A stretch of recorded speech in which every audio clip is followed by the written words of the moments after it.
አምስተኛው መቶ ክፍለ ዘመን ደግሞ የአባ ጊዮርጊስ ዘጋስጫ ደቀ መዝሙር የነበረው አጼ ዘርዓ ያዕቆብ። አጼ ዘርዓ ያዕቆብ ማለት እስከ ወንድሞቹ እስከ እህቱ እስከ ንግሥት እሌኒ ድረስ በሃይማኖት በስነ ምግባር ቀርጾ ያሳደጋቸው ኢትዮጵያዊው ቄርሎስ የተባለው አባ ጊዮርጊስ ዘጋስጫ ነው። ኢትዮጵያዊው ቄርሎስ ያሉትም የአጼ ዘርዓ ያዕቆብ አባት አጼ ዳዊት ናቸው። ከሊቅነቱ ከምሁርነቱ በነገር ሃይማኖት ላይ በዶግማ ላይ በቀኖና ላይ ያለው ዕውቀት ያለው አቋም ሲያስደንቃቸው አጼ ዳዊት ይህማ እኮ ኢትዮጵያዊው ቄርሎስ ነው። በአምስተኛው መቶ ክፍለ ዘመን እነ ንስጥሮስን እንደሞገተው እንደ ግብፃዊው አባ ቄርሎስ ይሄ ደግሞ ኢትዮጵያዊው ዳግመኛው ቄርሎስ ነው ያሉለት። እሱ ቀርጾ ያሳደገው ነው አጼ ዘርዓ ያዕቆብ ማለት።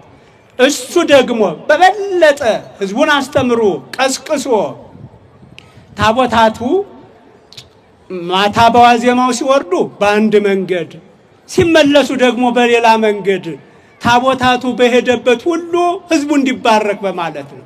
ይህም መጽሐፍ ቅዱሳዊ ነው። ታቦተ ጽዮን በአቢዳራ ቤት ለ3 ወራት ስትቀመጥ ባረኮ እግዚአብሔር ለቤተ አቢዳራ ወለኩሉ ዘዚአሁ በእንተ ታቦተ ሕጉ ለእግዚአብሔር ይላል። እግዚአብሔር ታቦተ ሕጉ በአቢዳራ ቤት በመቀመጡ ስለ ታቦቱ ክብር አቢዳራንና የአቢዳራ የሆነውን ሁሉ ባረከ ይላል። ምን ስለሆነ? ታቦቱ በአቢዳራ ቤት ስለነበረ ማለት ነው።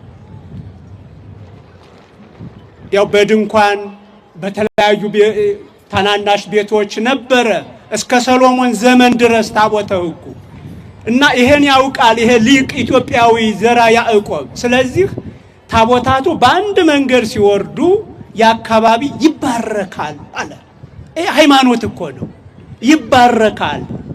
እንደገና ደግሞ ሲመለሱ ታቦታቱ በሌላ ሰፈር በሌላ መንገድ ቢመለሱ ደግሞ ያኛው ደግሞ ሰፈር ይባረካል፣ ያኛው መንደር ይባረካል፣ ህዝቡ ይባረካል፣ በረከት ይበዛል አለና አበጃጀው በዓሉ።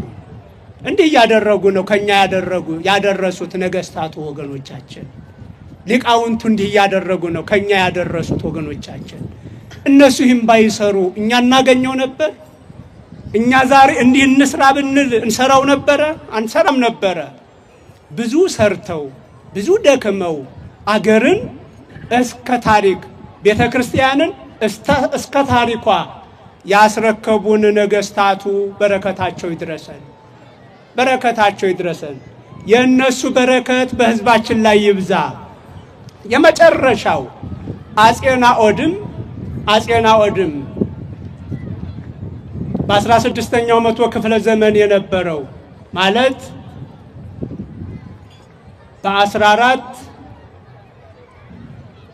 በ1486 እስከ 1500 የነበረው ሊቅ ነው፣ ምሁር ነው።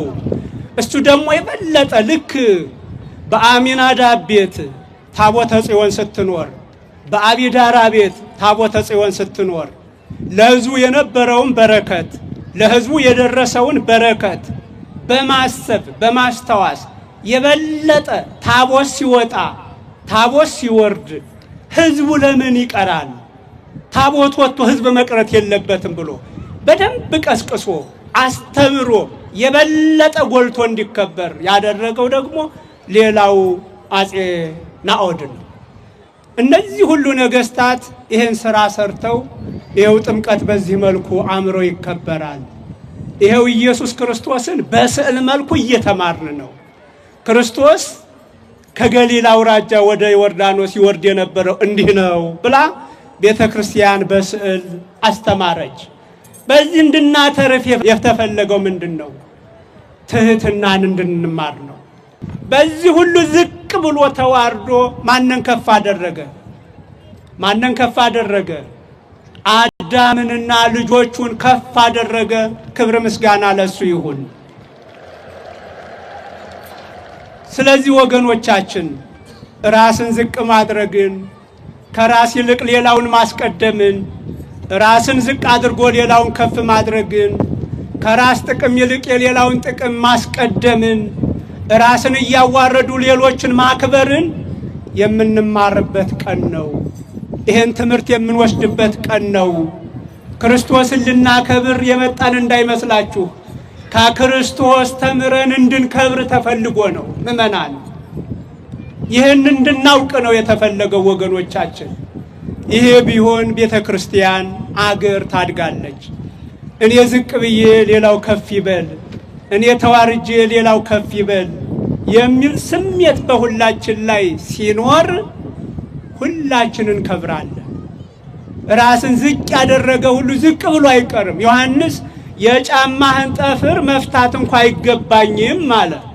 አይደለም፣ አያችሁ፣ የጫማህን ጠፍር መፍታት አይገባኝም ካለ በኋላ መቼ ይሄ ብቻ አይደለም፣ የጫማህን ጠፍር መያዝ እንዲያውም እንድታጠምቀኝ እኮ ውሃ እንድታፈስ እኮ አድርጌሃለሁ፣ የኔ ካህን አድርጌሃለሁ አለ። ሰው ራሱን ዝቅ ባደረገ ቁጥር ይከብራል። ሰው ራሱን ባዋረደ ቁጥር ከፍ ከፍ ይላል። ይህን የተማርንበት ቀን ነው ወገኖቻችን።